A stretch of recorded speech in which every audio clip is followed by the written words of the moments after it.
Sure Jazz recap here on DJ and PK 97.5, the KSL Sports Zone. Jake Scott with you as the Jazz fall last night to the Warriors, 140 to 124. The Jazz were led by Bryce Sensabaugh, 22 points in the loss. He had that in 26 minutes coming in off the bench. Keontae George and Ace Bailey both threw in 19 for the Jazz. But the Warriors had 8 players in double figures, led by Steph Curry, who had 27. Moses Moody added 26 for the Warriors in the win. Let's get to the postgame sound of Jazz head coach Will Hardy. Defensively, their cutting had us spinning like a top the entire game, and it resulted in a lot of catch-and-shoot threes. Credit to Golden State. You know, they played with a ton of energy and force. We looked slow, sloppy, rundown, and that's how you get a result like that. So we got to get our energy back, be ready to go Friday.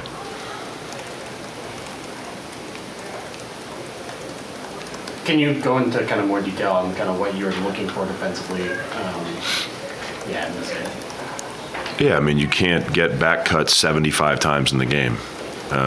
You can't be off the body when we're trying to switch off the ball. You have to play with force. You have to steer and be physical, or else you're just going to be reacting over and over again to a team who, that's their style. They move and cut and pass, and they've done it for a long time.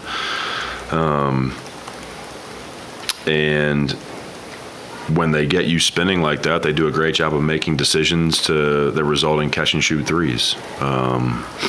It's a credit to them, but we didn't do a good job of keeping our body between them and the basket. And we weren't physical enough to try to slow them up, and so they had us in rotations, not really because of drives, but because of cuts. It seems like Ace's role changes a little bit game to game. What does that say to his development and who he is as a player? Yeah, Ace is getting better. I'm really excited about his progress. He's showing us each night, a higher level of understanding of how he can impact the game. He's finding a variety of shots. His catch and shoot three, he's finding ways to be creative off the bounce, especially late in the clock, getting to like his little fadeaway, and some of his isolation stuff. It's very good. He's been a great cutter for us all year. Plays with a lot of energy. I think it's starting to slow down for him a little bit. I feel like early in the year, the reads weren't quite as clean, getting used to his teammates and the style of play and just kind of the pace of the NBA, but Ace is showing a lot of improvement. Bryce scored 22 tonight. What have you liked about his progression in the last month? Yeah, Bryce is he's a terrific scorer. He's a threat from everywhere on the court. I think, his ability to get threes off has been a big progression for him over the last, I'm gonna call it year. Getting his feet set, especially in the pocket against the switch. He's done a really good job of that. And then, when he does draw matchups that are favorable and he catches the ball on the run in transition or late in the clock, he's been able to create some mid-range opportunities. I think the work he's on his body shows when he makes plays around the rim, like he's elevating well and finishing well. He's got a wide array of skills on offense that continue to show up. When at the end of the third quarter you go Kyle and Lowry as your front court, and when that happens, who's playing the 5? And I guess in general, when do you kind of want to go small without Flip or Nurk or Kevin, I guess, at the 5? Yeah, the other team usually tells you who the 5 is. Okay. Where they put the 5 is kind of how you have to operate. And I think there are just moments where, Kyle's ability to switch, Kyle's a pretty good rebounder at his size, and I recognize that he's not a true center, but he gives us some playmaking and ball handling.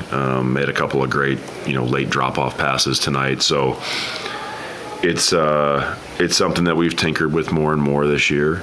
Because when you talk about, even Flip and Kevin, for example, like they're not true 5s either. Kevin's been a 4 for the majority of his career, and so has Flip. I think both of their natural positions is more 4, so you're making the same decision for a little bit of a different skill set, if that makes sense. Like, yeah, we're giving up a little bit of size and some of those things like we would with Flip and Kevin, but different games sometimes call for different things.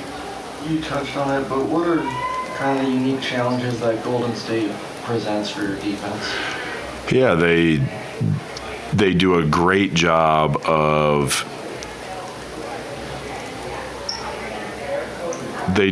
their cutting actions happen with the ball in a variety of places. It's not just top of the key. It's not just post. They do some post, some elbow, some top of the key, sometimes on the wing. Like, they find different places to make the ball static, and they cut. And so it's a lot of different situations that require communication. Sometimes it's two people involved. Sometimes it's three. And then obviously, Steph Curry, the threat of Steph Curry is something that we all react to. Steph is the greatest shooter of all time, also a pretty outstanding cutter. If you go back and watch him over the course of his career, and even now, like, he finds his way to the basket cutting for layups, and just draws so much attention that a lot of times he's taking two people with him. They do a great job as a group of making quick decisions once they create the rotations defensively. And it's just a little bit different because it's not dribble drive that's creating the rotations, a lot of cutting. That's Jazz head coach Will Hardy.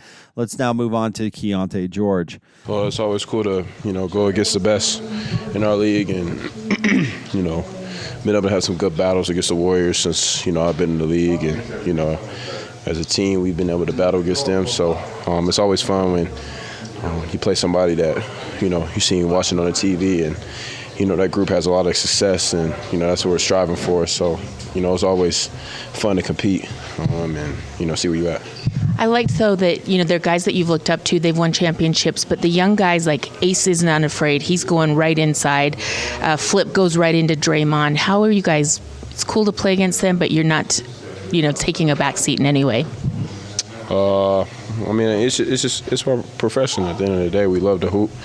And, everybody on this team is competitive and, we want to win at the end of the day. So whatever it takes. And, we trust in our ability and what we can do on the floor, on offense and defense. And, we just trust the work and, play with no fear. Thank you so much. That's Keontae George. Keontae in the loss to the Warriors, 19.7 assists and 6 rebounds. Up next for the Jazz, they take on the Brooklyn Nets at Delta Center coming up tomorrow night. Tip-off for that game will be at 7:30. Pre-game coverage begins at 6:30.